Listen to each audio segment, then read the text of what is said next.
Star Trek Strange New Worlds, Season 1, Episode 3, Ghost of Illyria. Well, this wasn't very good.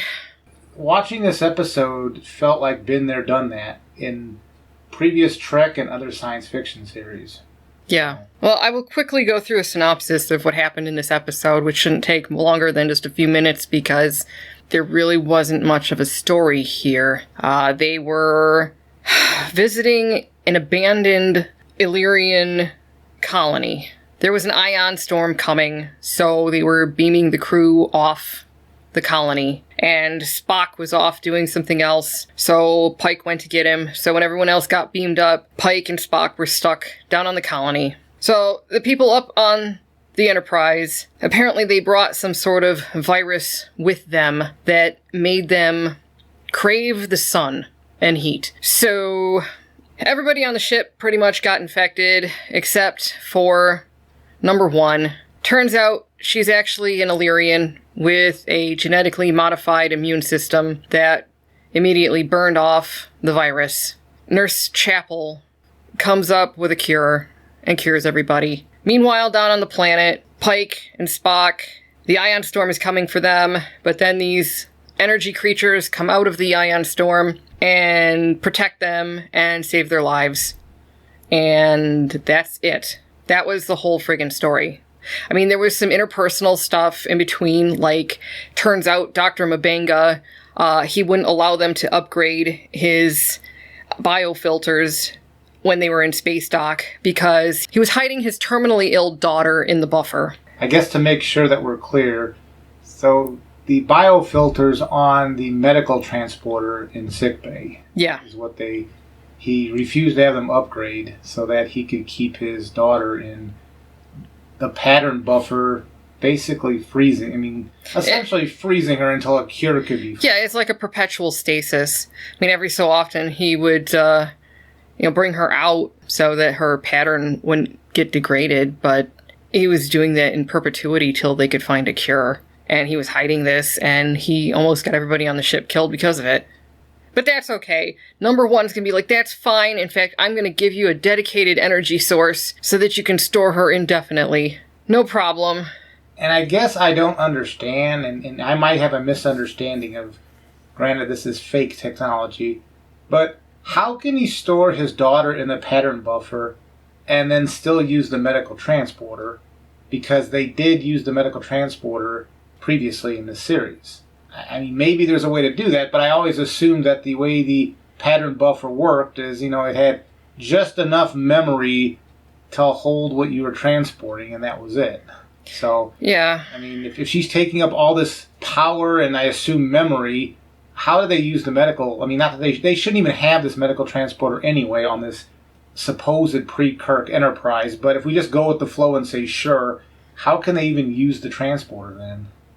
I mean, I don't care, but that's the first thing I thought. This just seemed to come out of nowhere. I didn't get any clues in the first 2 episodes that this was leading up to this mystery of, well, what exactly is he doing with that transporter? They did a little bit when that Andorian-type guy, the engineer, when he came in and he was wanting to look at something, and then M'Benga was kind of against this panel, like trying to tell him to get out. Like yeah, but that was in this episode. Right. That was like moments before. Yes, like that was the only clue they gave was like moments before you found out what the, I think it was a few minutes, but still. Wouldn't it have been nice to have that like in the first episode so you can go, what exactly is he trying to hide there? And maybe there'd be a payoff in a couple of episodes later.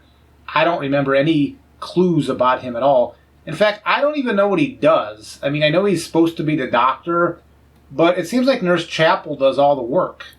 And he just, I don't know what he does. He's supposed to be the doctor, the chief medical officer, maybe the only doctor on that ship. I have no idea. He appears to be. But Nurse Chapel seems to run sickbay, so I don't understand what his job is. And at this point, we do have confirmation that La'an, as in Discount Drummer, is actually descended from Khan. God, so stupid. The name's stupid, and then following up and giving us 100% validation that that's actually her lineage. I have nothing useful to say there. I'm trying to think if there's anything else important we should talk about before we just go into what was really bad and wrong with the story in this episode. So the premise here is that genetically modifying people, the Federation considers that a no-no. And that has to do with the eugenics wars on Earth. And Khan. Well, Khan was a result of that. Yeah. By Discount Drummer, when she was talking to Una about how growing up, how her being an augment, and I guess the kids made fun of her. I don't know what that was, but I guess that's a taboo. And then Una had to hide what she was because she's genetically modified. But then I don't understand, because if it's such a taboo subject matter, you're not supposed to do that in the Federation. In that episode, the first episode of the series, when Nurse Chapel genetically modified them to look like those aliens on that planet, wouldn't that have been outlawed technology? One would have thought. It was temporary genetic modification. So that makes it okay. Yeah, I don't understand. So I'm... What I don't understand is, at one point, Discount Drummer was fighting with number 1 because La'an was trying to breach the warp core to get the heat. She was infected because they wanted the light. Yeah. And somehow light also means they want the heat. I don't know. Yeah. And La'an was all angry at number 1 for not telling her that she was an Illyrian. And she was talking about how much she hated augments, because she was always called an augment monster when she was a kid by other kids taunting her. And yet she is attacking Una because she didn't tell her she was an augment. That really didn't make any sense to me. Because doesn't she have augmented genes in her? Were they fighting because of... I mean, I thought they were fighting because Una wanted to shut... Well, yeah, but then she was saying these nasty things to Una, and then at the end they were discussing it. Yeah. So, I mean, it's like, that didn't make any sense to me. I mean, it's like you have an ancestor of a certain ethnicity, so kids pick on you when you're a little kid, and then your friend, you find out later that they are the same as you, and you get angry at them because you hate augments. I mean, so what? She's saying she hates that part of herself, therefore she would hate Una because Una also is an augment. I mean, that really didn't make much sense to me. Plus, I think the thing that really bothered me the most about this, and see other channels talking about the message, I am getting really tired of the message, because the message of this episode seemed to be you shouldn't have to be afraid of who you are. And I am so tired of that being the message over and over and over again. Don't these people have any other moral tales to tell? Because that's it. That's all they have. Well, even then, this tale that they're telling... it was over the top, in your face, But it was borrowed from other stuff. Yeah. This similar type storyline happened with Deep Space Nine and Dr. Bashir. Yep. And then this specific with Una, this was fleshed out in a novel in the 80s by D.C. Fontana. So I don't understand, and there wasn't any credit given in the episode, because I had to hear from somebody else that this was based on information that D.C. Fontana added in that novel. And I don't understand, like shouldn't she have gotten some sort of writing credit for that? I've accused, I think both of us, have accused Secret Hideout of plagiarism. Yes. So if they're going to borrow from a piece of work like D.C. Fontana's novel, would it really have been that hard in the credits to say some ideas based on the novel by D.C. Fontana? Would that really have been that big of a deal? Well, I know I've seen credits for other shows where it talks about character development, writing credit is given to, and you insert whoever fleshed out that character. But this is D.C. Fontana. Oh, I know. This is like one of the big names in Star Trek. So you would think, since they want to get people to accept this as Star Trek, if you could anyway hitch your wagon to D.C. Fontana, you would think you would want to do that. I'll tell you why they didn't do that. They don't want to pay the estate? That is correct. Because if they had given her a credit, they would have had to give a portion of the money to her estate. I bet they don't really have any money, because I don't know where the money comes from to make this crap to begin with. And just going along with just what they were borrowing here, the general concept of these alien energy creatures were possessing or infecting people, there was a mishmash of stuff here. It was There was a Next Generation episode in season 5. Geez, a Power Play? Power Play. I think it was. Where the Enterprise was going to this moon, and this moon had an electrical field, and then somehow where this crashed ship was, the USS Essex. When they approached this moon, a landing party went down and investigated because they were trying to find the remnants of the USS Essex. Through a little bit of a story thing, there was this storm front that was moving through, which was very similar to this, and then they had to transport out, and then you saw like a possession happen of all the landing party except for Riker, and the reason Riker didn't get infected was because he had a broken arm. Well, that was very similar to when Uhura was infected, potentially, but she didn't get the disease because she was in her bunk they have these doors that make it pitch black, so because she was protected by darkness, she was safe from this. It felt like that Next Generation episode combined with either Naked Time or Naked Now from Next Generation or the original series, and then you add a bit of Deep Space Nine and the Dr. Bashir genetically engineered secret, and they just put it in a blender and then threw in some DC Fontana stuff that they don't want to give credit for, and said, "Here's your episode." Oh, and don't forget, down on the planet, those energy beings who used to be the Illyrians reminded me an awful lot of ascended beings in Stargate. Yep, SG-1.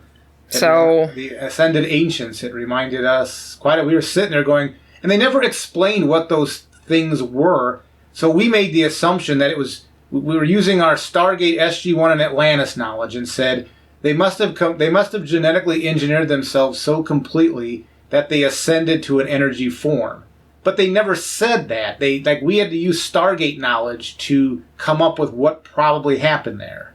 Well, they did postulate that was a possibility, but they didn't outright say Well, it. I mean, that part didn't seem to be any kind of, Like it wasn't important. Yeah, like it wasn't important in the episode. Like having creatures that ascend to an energy form, that should be the center of an entire episode, not a little side story. Yeah. Yeah, and it wouldn't be the first time we saw, creatures that were usually energy on Star Trek. No. This episode, and plus there was a little bit, I realize this is just because of my background, so I'm not saying they borrowed it from this, but when Una confessed to Pike about her hidden secret, it reminded me a lot about the scene when Ivanova was confessing that she was a latent telepath from Babylon 5. Yep. Again, I'm not saying they did take it from there. I'm just saying the scene, because of my background, that's the first thing I thought of when Una was confessing to Pike about her hidden secret. Well, I think the problem is, because these are common tropes, like throughout literature, people with hidden secrets and things like that confessing. But the thing is that the difference comes in the story you tell and the way you tell it. And this story was so basic that it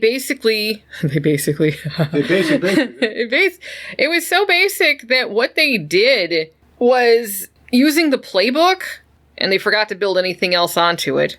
I mean, that's what this was. It was nothing but a skeleton, like a fill in the blank, here's the trope, fill in the different pieces, but then they forgot to flesh it out. Which doesn't surprise me any, because then I looked up the writers on this episode. The good news is it wasn't Alex Kurtzman and Akiva Goldsman, so there's a positive there. The bad news is that, well, one of the writers, Bill Wolkoff, the vast majority of his writing credits are on kids' shows. And you can tell. This felt like this was geared toward young adults, just the way it was presented. Yep.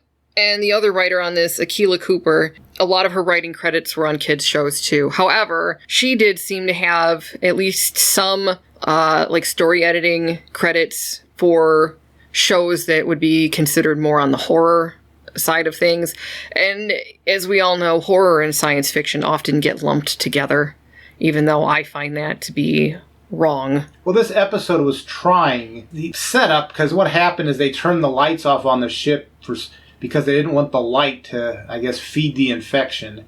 So when the ship was dark, it had kind of a horror feel to it. There was nothing original about this story. No, and then there was some things, I don't know if you're going to go into them, but there were some things in this episode that were stupid. Oh, go for it. You go right ahead and talk about the stupid. So one is, so when she took down when Una took down Hemmer, and she was carrying him back, I think it was to sick bay, and I realized that it was supposed to be she could carry that weight because she was genetically modified. She wasn't a human. But the scene itself, when she's walking down the corridor, it's clear she's carrying a dummy. Mm-hmm. Or not even a full dummy. In some cases, it looked like just the legs of a dummy. Well, it was funny because... And there were weird creases in it that looked all straight. It looked weird. It looked cheap. It was hilarious because Hemmer was trying to...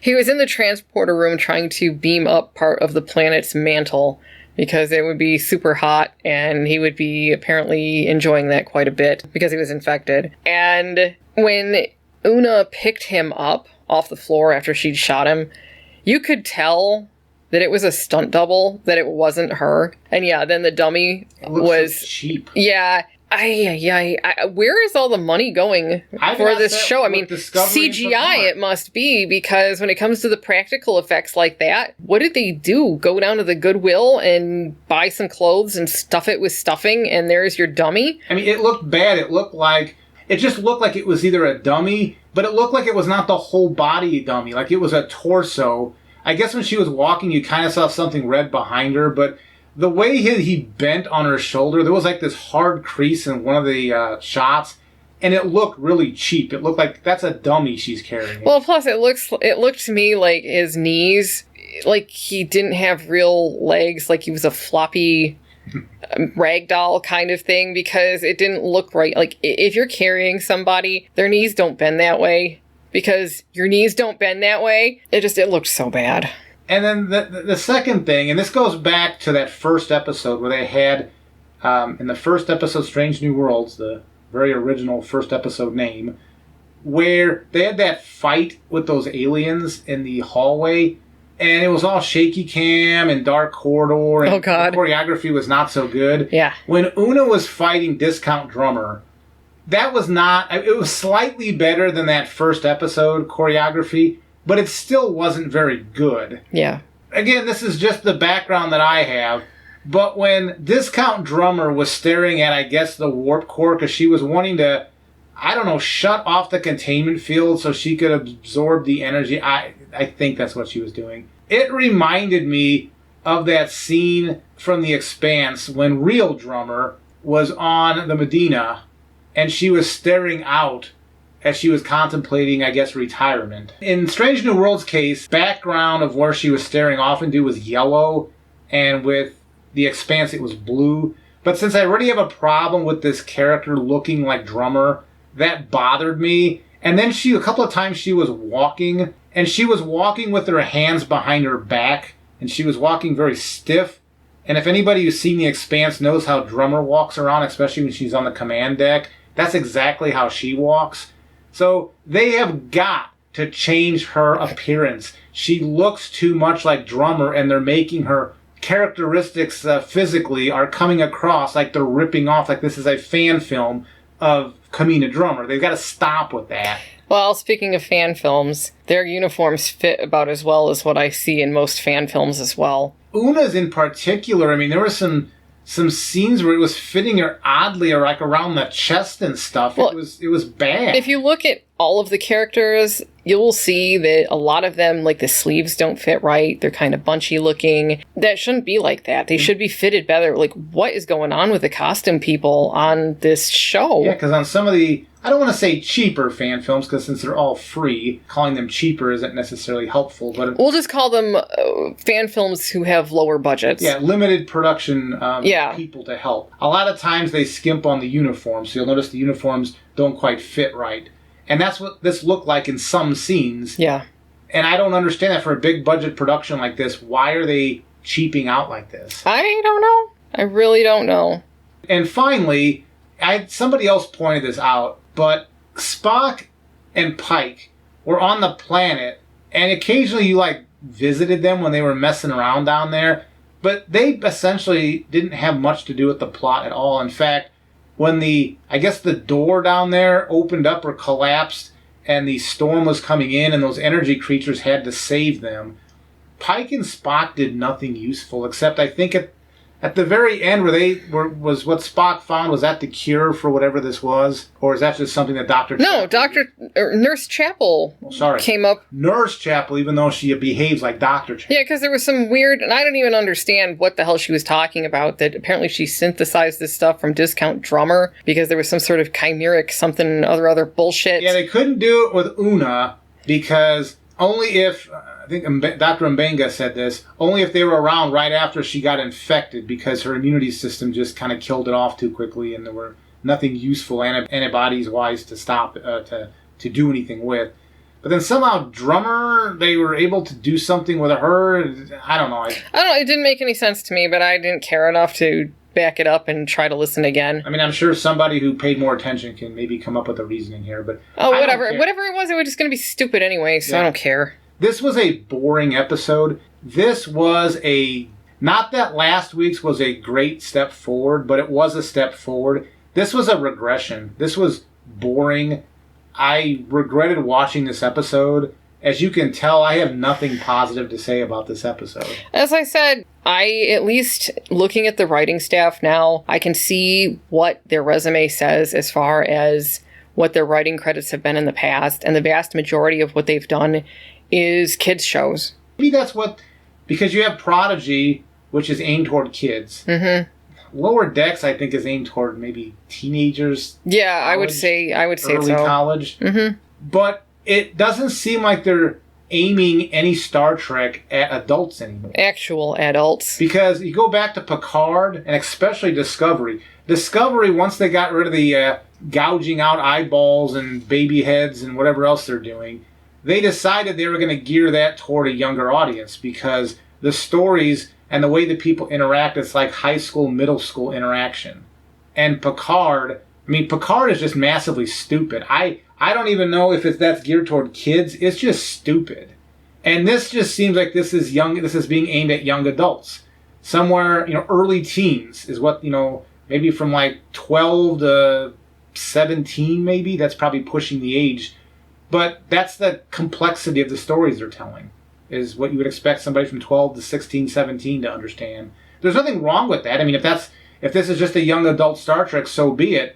But it would be nice if they would make an adult Star Trek that you and I could enjoy. Yeah, because I've seen better stories on kids' shows. Yeah, even as far as kids' shows go, this isn't very good. We were talking about, I don't know if our viewers have seen the Canadian show Strange Days at Blake Halsey High, and that was aimed toward children, but if you find that online, give it a watch. I mean, you have to it's geared toward young adults, but there's enough interesting things there where I think it'll keep your attention as an adult. So you can watch stuff aimed at young adults and still get something out of it, but this show, as an adult, I'm getting nothing out of it. Yeah. It's just simplistic storytelling. Yeah, yeah. And I don't understand when we're going to get adult Star Trek, because I think that's where most of this criticism, that and these things don't line up with the original continuity, but we're waiting for adult Star Trek.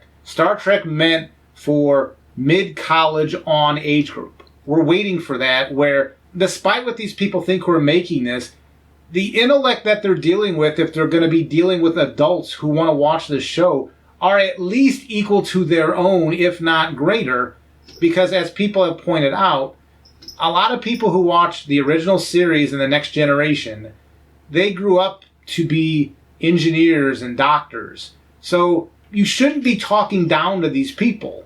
So I get the young adult stuff if you're trying to hook people on the teenager stuff, but when do we get adult Star Trek that's not talking down to us? And I don't mean talking down as in, you people are bad. We get that in any series with these people. I'm saying, well, you're not insulting my intelligence with these simplistic storytelling. I think we're going to be waiting a while.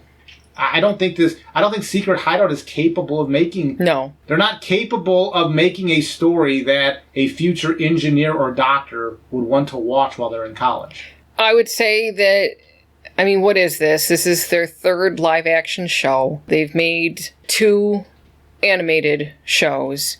None of them have any kind of probably people are going to get angry at me for saying this, but none of them really have intelligence to them. They're all meant for people who aren't quite there as far as their emotional level and their intelligence. Yeah, they're high school. It's high school and middle school level emotional stuff. Which, if they made one series that was trying to get the young people, hooked on Star Trek, I could understand that.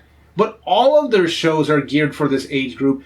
They have eye gouging in there, but other than the eye gouging from Discovery and Picard, the rest of the stories are so simplistically made, an adult wouldn't want to watch that. I only watch this because of our channel. I guess I'm mourning what used to be Star Trek. I'm having trouble letting go because this franchise, what they're making, it's clear they don't want any people who previously enjoyed Star Trek pre-J.J. Abrams. They want nothing to do with you. Absolutely nothing. They want you to leave. Leave the franchise. You are no longer welcome. Yeah, and I've seen some people questioning, if you don't like this, why are you watching it? Why are you making videos about this, criticizing it? And my response to that is that until somebody speaks up and says, this is not okay, nothing's going to change if you don't open your damn mouth. There's been a lot of us complaining for quite some time, and they do not care. I think there's some positive in the fact that Season 3 of Picard, I saw today that they're not looking to bring back Rios and Elnor. The characters were kind of written out anyway. I think they realize that their new stuff is struggling, because I think Picard was supposed to be that adult series. And eating car batteries and all the other stupidity going on there. They failed so miserably. I think that's why they're bringing back the Next Generation people for Season 3. They're trying really hard. Picard is supposed to be the show for the pre-existing Star Trek people, pre-J.J. Abrams. And it's not working. They completely miscalculated. Because a lot of, I think, the people who are so unhappy with Picard, the older Trek people, they went into Strange New Worlds thinking, okay, this is for me. It looks, it's Pike. Not too many people know about Pike. It looks kind of color palette-wise like it's the original series. Yeah, but it's geared toward young adults. Strange New Worlds is not for you as a pre-existing Star Trek person. It's for young adults. Picard was supposed to be the series for the old Star Trek person. We all know Picard just got done. How stupid that show is. They do not have the ability to write above a young adult level. Yeah. And even then, the young adult stuff they write is insulting. Because I can go and point out, I just pointed out earlier about Strange Days at Blake Halsey High. Even the Sarah Jane Adventures was meant for young adults. That, outside of a few iffy episodes, as an adult you could still watch. You can watch the Sarah Jane Adventures as an adult and get something out of it.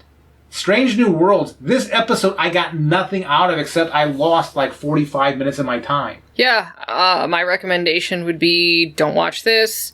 Watch pre-JJ Trek, or watch something like The Expanse or The Orville, or if you can get your hands on Strange Days at Blake Halsey High, if you're into more of the adolescent shows, give that a try. At least well done adolescent science fiction. Or, They had a couple of iffy episodes, but overall, that was a pretty okay story for an adult to watch, because they had an arc. There was an entire arc over seasons that was going on with that series. Yeah.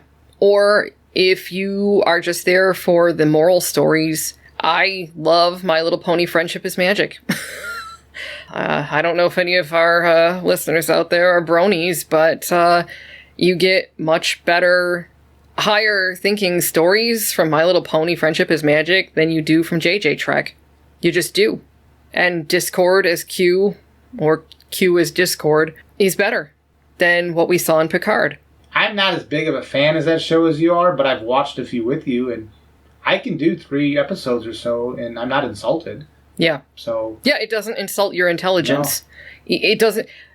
That's the thing. You can't talk down to kids because they know they're being talked down to. Mm-hmm. You got to treat them like human beings, like intelligent people themselves. Well, compare the animated series of Star Trek from the 70s. Yes. And how that was presented. A lot of those stories hold up even now. Mm-hmm. and then compare it to the stuff they're making in the live-action Secret Hideouts now. The animated series, there's some stories there I can pick out of the animated series that is easily better than any of the best of all the live-action Secret Hideout series. That you take all three of those live-action series, pick the best of the best. I'll find 2 or 3 animated series from the 70s, from Star Trek, that are better stories and better done than what you people did here. Yep. So I agree. Don't watch this. This is such... Yet last week's was an anomaly. I mean, it wasn't a huge step forward, but we were trying to be kind because it does weigh on me to always talk negative about things. That's why it was nice to do the Expanse synopses when we did. Well, and the Orville's coming up, so I'm looking forward to that. Last week's episode, I give credit where credit is due, and they did a few things okay. I'm not going to say right, but they did a few things okay. And it was better than the pilot. However, it still wasn't very good. This week's episode was actually worse than that. Yeah, this was boring. The synopsis you gave took, what, just a few minutes to do? There wasn't much to it. No. If this is the path they're going down, I don't see how this series... It's going to turn into Picard. After, this is their A game, these first 3 or 4 episodes. And after that, it's going to go like Picard, and people are going to start eating batteries and stuff. Well, at least that I can laugh at. Yeah, I mean, maybe it'll get so ridiculous here that, we'll start to laugh at this. This isn't even bad. I mean, other than that bad dummy that Una was carrying, the mannequin or whatever it was, there was nothing else here that was even goofy enough to laugh at. No. It was just boring and stupid. And insulting. I am so sick of the, don't be afraid to be yourself. I mean, I've been hearing that since the early 90s. And if I was older, it would have been longer than I've been hearing that. Well, I mean, it kind of makes you wonder if this was supposed to be their ham-fisted allegory for something else that they've been trying to push for a while, but I don't know that. I think that it was. I truly believe this was allegory, because you hear that a lot in different groups. Don't be afraid to be yourself is usually something for the non-heterosexual community, shall we say. Yeah. There's nothing wrong with that message. But we've had that message over and over and over They've again. They've done that in their 2 previous series. We don't need that message again. This is supposed to be the enlightened future. All of those things are supposed to be resolved by now. If you wanted to deal with those things, set it in a time period that would make sense. This era with Pike, that should all be resolved, at least within the humankind. We went beyond that. If you want to start talking about that stuff, go back to the eugenics war stuff. Make a series about that if you want to start really getting into that stuff. Well, these people, they can't talk about anything other than the really simplistic, be yourself kind of crap. Because again, that's this kind of stuff you tell little kids. Yeah, we're watching a Sesame Street episode. Yeah. They should at the end there say, this episode was brought to you by the letter W and the number 4. Yeah. Because you want to talk about adult concepts. For instance, on The Expanse, when Anderson Dawes told the story of how he euthanized his sister, about how sick she was and that her bones were like chalk, there is something that you can actually talk about and talk about the moral implications of what he did, whether he was right or wrong. Now, there's something you can actually discuss and think about that is actually relevant to our lives as adults now, as far as assisted suicide, things like that. However, Kurtzman Trek, they insist on just going over the same middle school ground over and over and over again. And I'm tired of this crap. I want to actually think. I watch Star Trek because I like to think. And I'm not given the opportunity to think with this garbage. This is your brain. This is your brain on drugs. Any questions? Except this is your brain. This is your brain on Kurtzman Trek. Now you're an idiot. I got lots of questions. So, before I get even angrier, that's really all I have to say about this episode. It wasn't good. Don't bother. Watch something better. Yep. All right, well, love to hear your comments because, again, you guys often see things in this that we didn't. Well, actually, you know what? This episode was crap. So, hey, if you just want to talk about how crappy this was, go for it. Yeah, feel free to vent in the comments because I like having good debates about little plot points because I think most of the people in the Trek fandom like to do that. This episode isn't even worth that. Just feel free to just rail on this thing in the comments because I'm I'm at the point now where I don't think this is salvageable. No, I think basically what we are now is a support group for people who used to like Trek. We are beside ourselves watching this animated corpse walking around under control of people who just don't give a shit. And on that note, why don't we leave this? Feel free to comment, and next week maybe we'll have at least something we can have debates about in the comments. Just give us something in the story we can have some sort of useful debate about. Oh, there was a subtlety of the plot point here. Just give me something so we can have something useful in the comments other than this sucked. So anyway, I guess we'll catch you next week. Take care.